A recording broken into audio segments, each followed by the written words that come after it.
বাড়িতে মিষ্টি বানানো তার মজা কিন্তু আলাদা।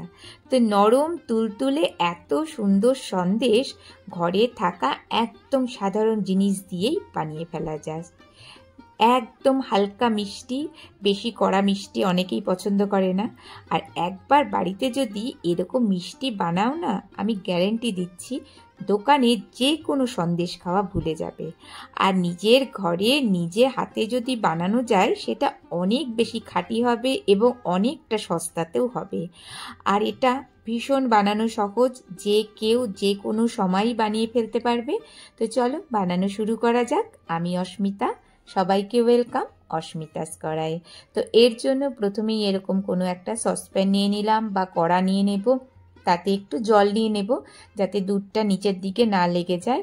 তো এখানে নিয়ে নিলাম প্যাকেটের কাউ মিল্ক, ফুল ক্রিম যেটা হয় সেটা 1 লিটার নিয়ে নিয়েছি।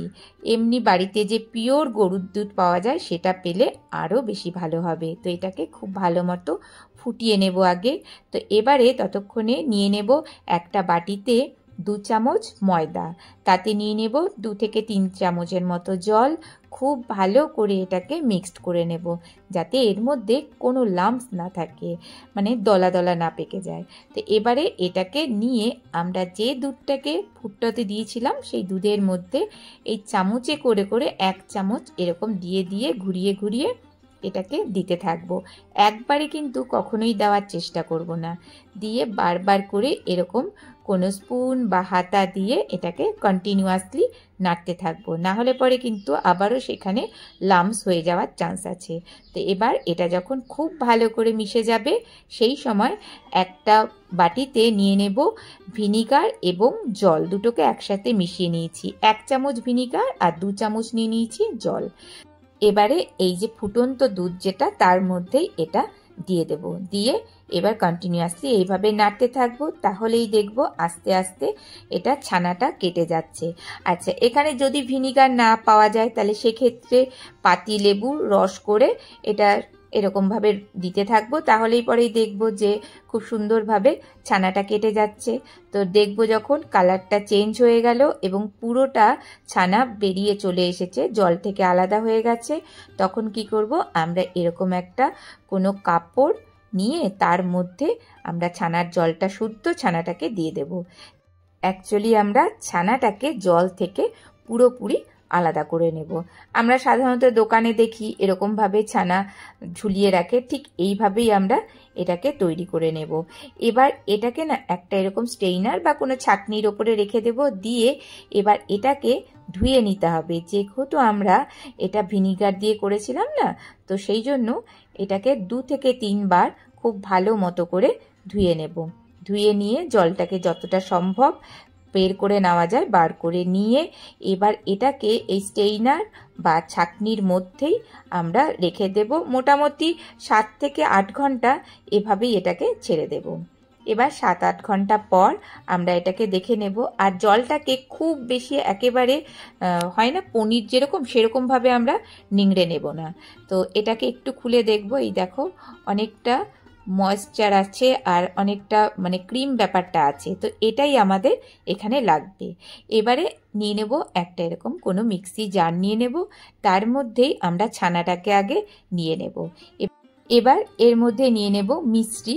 তো এখানে আমি চিনির বদলে মিষ্টিটাই ব্যবহার করব। তো এটাকে খুব ভালো মতো করে গুঁড়ো করে নিয়েছি মিক্সিতে। তো এটা 1 কাপের মতো নিয়ে নিলাম।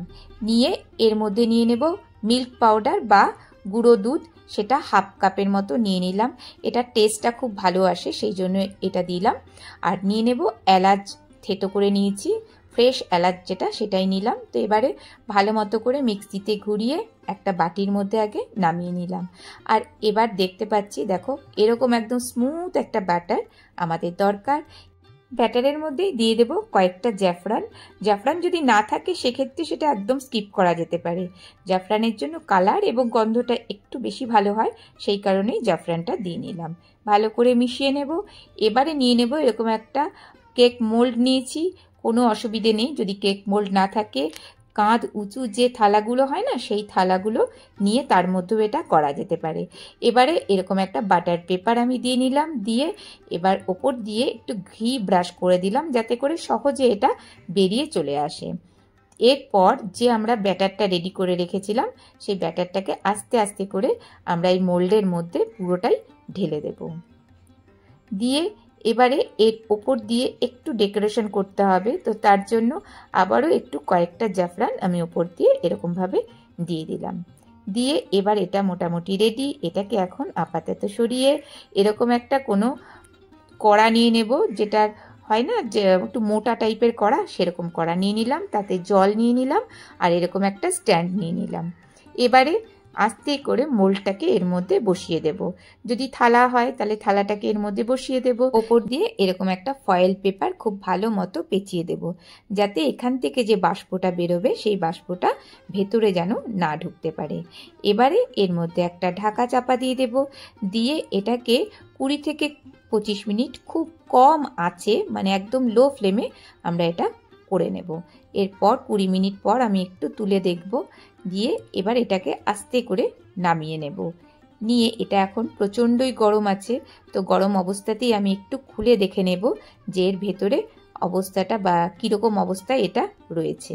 তো দেখতেই পাচ্ছি আস্তে আস্তে দেখো সাইডটা কিন্তু হালকাভাবে খুলে খুলে গেছে, তার মানে এটা একদম পারফেক্টভাবে তৈরি হয়ে গেছে। যদি না হতো তাহলে আরও কিছুক্ষণ আমি বসিয়ে দিতাম ওর মধ্যেই। তো এবারে এটাকে একটু তোলার চেষ্টা করি, না সাইড দিয়ে এটা যে কাগজগুলো ছিল সেটা খুলে যাচ্ছে, তো আমি এটাকে উল্টেই নিলাম। নিয়ে এই দেখতেই পাচ্ছ সুন্দরভাবে কিন্তু এটা সেট হয়ে গেছে। এবারে যে বাটার পেপারগুলো ছিল সেই বাটার পেপারগুলোকে কেটে সরিয়ে দিয়ে এবার এরকমভাবে পিস করে নেব। পিসটা যে যেরকম চাও সেরকমভাবে করে নিতে পারো। তো আমি আগে একটুখানি এখানে লাইন দিয়ে রেখেছিলাম, না হলে ছোট বড় হওয়ার চান্স আছে, তো সেই জন্য এরকম লাইন দিয়ে কাটলে পরে সেটা সুবিধা হয় কাটতে। তো দেখো এটা সুন্দরভাবে কেটে নিলাম আর দেখাচ্ছি একটা তুলে, দেখো কতটা সুন্দর হয়েছে। এবার এরকমভাবে যে কোনো প্লেটে বা ট্রেতে সাজিয়ে বাড়ির লোককে খাওয়াও বা গেস্টকে খাওয়াও, আমি একদম গ্যারেন্টি দিয়ে বলছি এত ভালো হয় খেতে। আমি আমার বাড়িতেই ফার্স্ট টাইম বানিয়েছিলাম, তাতেই মানে সবাই এত প্রশংসা করেছে। তো একটা ভেঙে দেখাচ্ছি, দেখো ভেতরটা কতটা সুন্দর হয়ে গেছে। দোকানের মিষ্টির থেকে অনেক অনেক ভালো হয় খেতে। বাড়িতে অবশ্যই একবার বানিয়ে দেখো, আর কেমন হলো সেই ফিডব্যাকটা আমায় জানাবে। আর দেখতেই পেলে কত সাধারণ জিনিস দিয়ে এরকম সুন্দর একটা মিষ্টি বাড়িতেই তৈরি করে ফেললাম। আর তোমাদের যদি আমার এই রেসিপিটি ভালো লাগে তাহলে একটা লাইক দিতে ভুলো না, আর আমার চ্যানেলটিকে সাবস্ক্রাইব করে রেখো। এতক্ষণ ধরে আমার সাথে থাকার জন্য তোমাকে অসংখ্য ধন্যবাদ। ভালো থেকো। আজকে এ পর্যন্তই। নমস্কার।